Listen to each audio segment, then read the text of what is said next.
Hello and welcome again to the final episode of our Ferrari V8 mashup. So this is episode 5. This is a little bit different. So what I've done here, I've kept the standard Ferrari 458 Italia and I've added the twin turbos. So this boosts power to just over the real car, the Ferrari 488 GTB's 661 horsepower. So we've got just over that. So that's the only modification that I've done. I know the 488 will have slightly different bits and bobs elsewhere, but that's the best I could do on the Forza game. So we'll start out. Now what we've done here, we have increased the power and increased the weight of the car. Everything else is standard, so we've still got some of the same 458 Italia traits. As you can see, it seems like the rear end has become a lot heavier. So we've got more power, and as you can see, we can do a nice power slide, but it does seem that we've lost the adjustability of the 458's chassis. So once the slide goes past a certain angle, it becomes incredibly hard to get that slide back, which is a down point of turbos, and something that has been seen in Forza games before is you add turbos, you can alter the balance of the car quite drastically unless it's then tuned with a decent setup. So let's see how this drives. It would be nice for us to do the 458 Speciale, but it's not a car I currently have. Maybe once it's purchased I'll come back and revisit this episode. But straight away we can see we've got more power. We're almost up to 6th gear down the back straight, so the turbos are definitely doing their job and giving us more power. In fact, we can actually just hold third gear for most around this corner. As you can see, there's a bit more tyre smoke as the rear end does prefer to get a bit more leery on this car. And overall, compared to the 458, it is harder to handle. So there we can see we've got a kick of oversteer, tried to correct it, and it went back the way of correction, taking us off the track. Through this little chicane, let's see how the bump affects the car there. Unsettled a little bit there. There's one thing that I do find with turbo cars in this, well, I wouldn't say turbo cars in Forza 6, I say cars that have been converted to turbocharged, is they become a little bit more unpredictable. So down the Brickyard, we're going 175, so I think that's the top speed of any car down that straight so far. Turning into the corner, we're actually in 4th gear going around here now, so down into 2nd.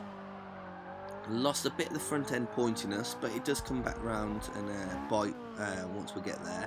So just basically trying to control the rear end from sliding too much. Onto the power, quite fast through there and done quite well.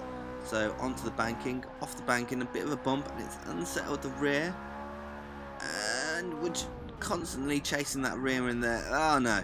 So the problem right there was we've hit that bump and it's unsettled the rear, and then we're constantly chasing that rear end. I think one of the wheels dropped onto the grass, lost grip, and then we were spat off the track. So straight away we can see just adding turbos and nothing alone can drastically alter the way a car handles. So I think further modification would be needed to get the balance back. I think maybe we need to drop a little bit of the weight and probably alter a bit of the suspension tuning, just because it seems very rear end heavy now.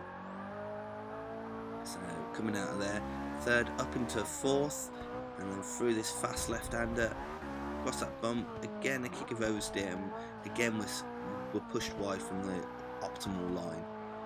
Onto the power, final chicane, spot that curb, across we go, again it's kicked out, bump has unnerved the car there.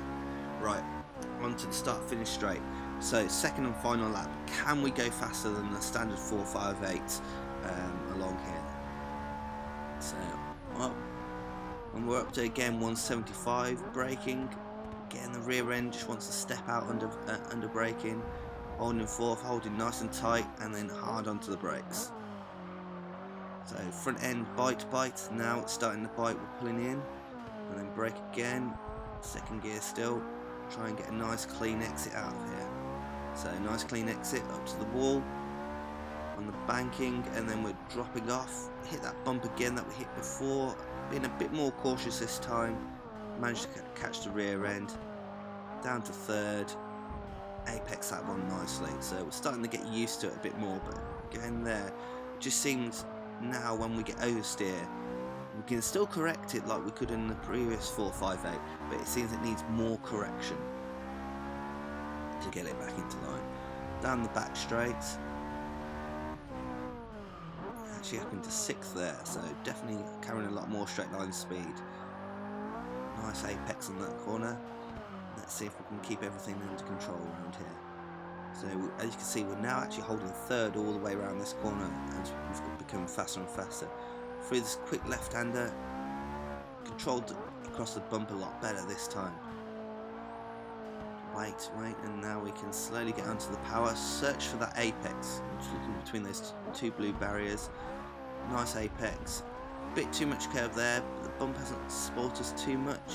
Almost grazing the wall, and power to the line. So let's see how we get on. Up to the finish line, and what kind of lap time we're setting. 1:42.3. So if we look over the cars over the generations, this has been a 5 episodes. We can see the 355 doing a 1:53.6. Improvement for a Ferrari 360 to 1:44.9.